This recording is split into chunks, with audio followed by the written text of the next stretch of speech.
नमस्कार मुलांनो, आमच्या मराठीच्या शिक्षिका श्रीमती दारकुंडे मॅडम यांनी एक उपक्रम राबवला आहे। या उपक्रमाचे नाव आहे चला आव्हान स्वीकारूया। तर मीही अदिती नितीन चव्हाण या उपक्रमात सहभागी होत आहे। आपल्या मराठीच्या पुस्तकातील बाकी 20 रुपयाचं काय या पाठाचे लेखक आहेत बाबाराव मुसळे। बाबाराव मुसळे यांनी राजू नावाच्या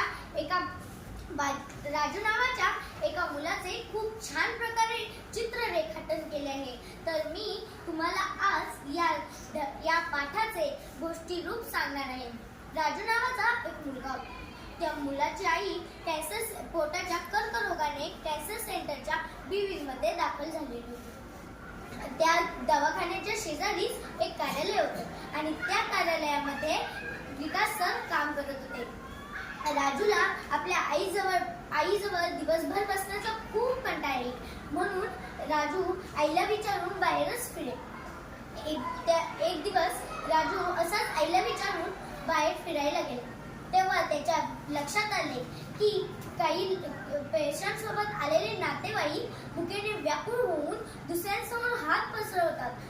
बाकीकडे अनेक लोक उरलेले अन्न कचराकुंडीत टाकून देतात। हे अन्न जर गरजूंना मिळाले तर राजूने लगेच एक पुठ्ठा घेतला। त्या पुठ्ठ्यावर लिहिले उरलेले अन्न फेकू नका, मले द्या, मी ते गरीब लोकायले देतो।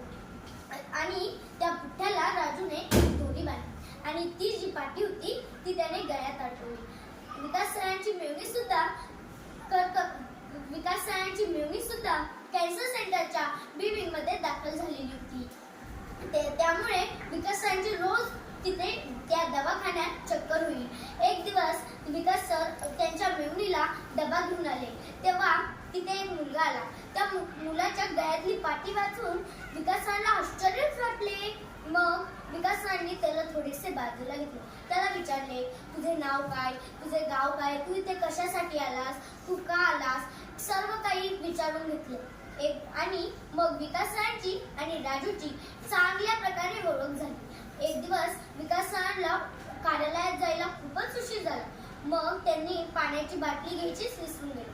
तेव्हा त्यांनी राजूला सांगितले, राजू मला या शेजारच्या दुकानातून पाण्याची बाटली घेऊन। तेव्हा राजू गेला आणि पाण्याची बाटली घेऊन आला। तेव्हा तिथे साहेबही होते। त्याने साहेबांना एक बाटली दिली।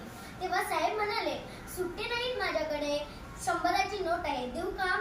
तो राजू म्हणाला, ठीक आहे द्या, मी सुट्टे करू नका। राजूने ती 100ची नोट घेतली। राजू गेला तसा परत आलाच नाही। एक दिवस विकास सरांनी हातातल्या फायली सावरत साहेबांना विचारले, साहेब मी आत येऊ शकतो का? तेव्हा साहेब म्हणाले, साहेब मानेनेच हो म्हटले। साहेब कुठली तरी फाईल बघत। विकास सर आत आले। विकास सरांच्या आवाजानेच विकास सर आत आल्याचे साहेबांनी ओळखले। साहेब तक्रारीच्या सुरात बोलले, विकास सर हे सगळं तुमच्यामुळेच झालेलं आहे। विकास सर म्हणले, तसं नसेल हो। तेव्हा साहेब म्हणाले, पुढे काहीही बोलू नका। मग विकास सरांना खूप वाईट वाटले। विकास सर साहेबांकडे बघतच होते। तेवढ्यात तिथे एक मुलगा आला, राजूच्याच वयाचा मुलगा। आणि विकास सरांना हे माहिती होतं की तो इरफान आहे आणि तो इरफान राजूचा मित्र होता। त्या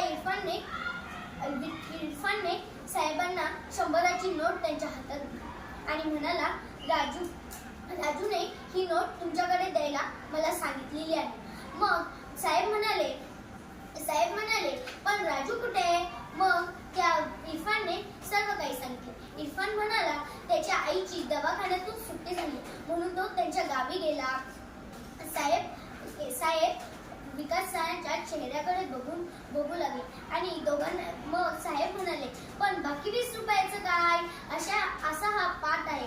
तुम्ही अशा अनेक पाठाचे असे गोष्टी रूप करून सांगू शकताय। या पाठात मला हा पाठ खूप आवडला।